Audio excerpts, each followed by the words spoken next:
Welcome to the Mystery Channel Special of the Day. I am your host, Brunswick Coyopolis the 23rd. Today we will be looking at the Spanish, American, Cuban, Filipino War. In the late 1890s, Spain was losing its power in the world. Many of its colonies by this time had already declared their independence from the mother country.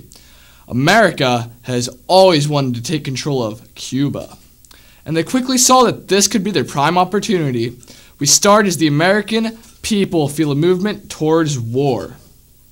In the late 1890s, as Cuban independence from Spain became more and more inevitable, the American public felt that intervention into Cuba's independence was necessary. Many of these feelings were fueled by yellow journalism, written mainly by W.R. Hearst and Joseph Pulitzer. These reports included twisted views of the inhumanity of the Spanish as well as the suffering of the Cubans. The Spanish were referred to as cruel and the Cubans hapless. On the 15th of February, 1898, the USS Maine sat peacefully in Havana Harbor. Then, for reasons unknown to this day, the ship exploded.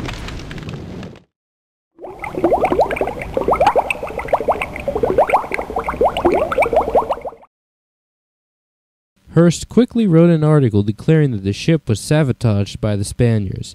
He told all Americans that they should remember the Maine. America was convinced. It is time for war. President McKinley was not inclined towards war, but the public was so shaped towards war that he had to agree. Here is a brief timeline of the path to war. April 11th, McKinley asked Congress to deploy troops in Cuba. April 19th, Congress passed resolutions proclaiming Cuba independent and demanded Spanish withdrawal. April 22nd, Congress authorized enlistment of troops. April 24th, Spain declared war on the United States. April 25th, U.S. declared war on Spain. The first battle in the Spanish, American, Cuban, Filipino War happened in the Philippines. The naval battle only lasted a few hours, in which the Americans quickly defeated the Spanish. The battle on land lasted only a few months, ending on August 14th with the surrender of the Spaniards in the Battle of Manila. Theodore Roosevelt played a major role in ground operations in Cuba. He fought with his completely volunteer regiment called the Roosevelt Rough Riders. The Rough Riders fought in the battles of El Carne and San Juan Hill. Without Roosevelt's leadership, the Americans would not have been victorious.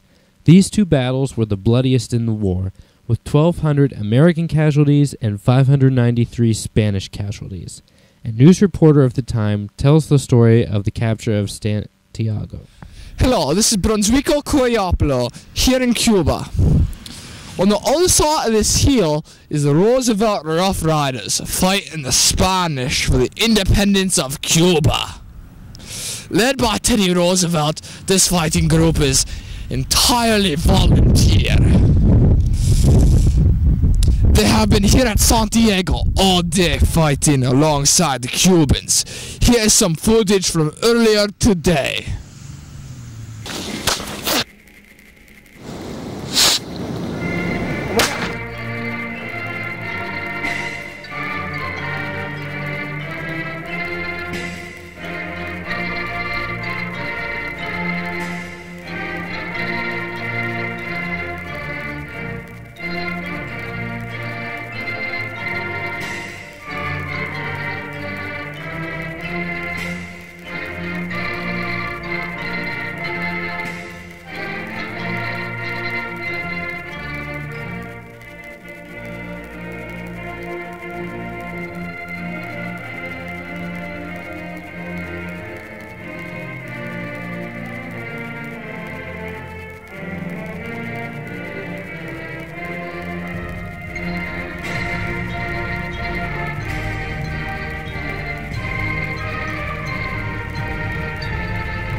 It has just been announced that the Cubans are victorious. They have won the battle! Santiago's capture meant that not only the waterway control was turned over to the Americans, but it also prevented the resupply of Spanish troops. After the success of American and Cubans at Santiago, action between the two sides slowed down. By this time, most of Cuba was either in American or Cuban hands. Hostilities were halted on August 12th. The Treaty of Paris, which ended the war, was signed on December 10th, 1898, in Paris, and came into effect on April 11th, 1899. America was now seen as a world power, equal to those in Europe. The war set up the part that America would play in the coming wars of the 20th century. The United States annexed the former Spanish colonies of Puerto Rico, the Philippines, and Guam. However, war broke out in the Philippines against America, but the United States won once again and continued the annexation of the Philippines. Cuba was finally declared independent in 1902. Japan gained control of the other former Spanish colonies in the Caribbean and Pacific. The Spanish-American-Cuban-Filipino War can be summed up in the phrase, "a splendid little war."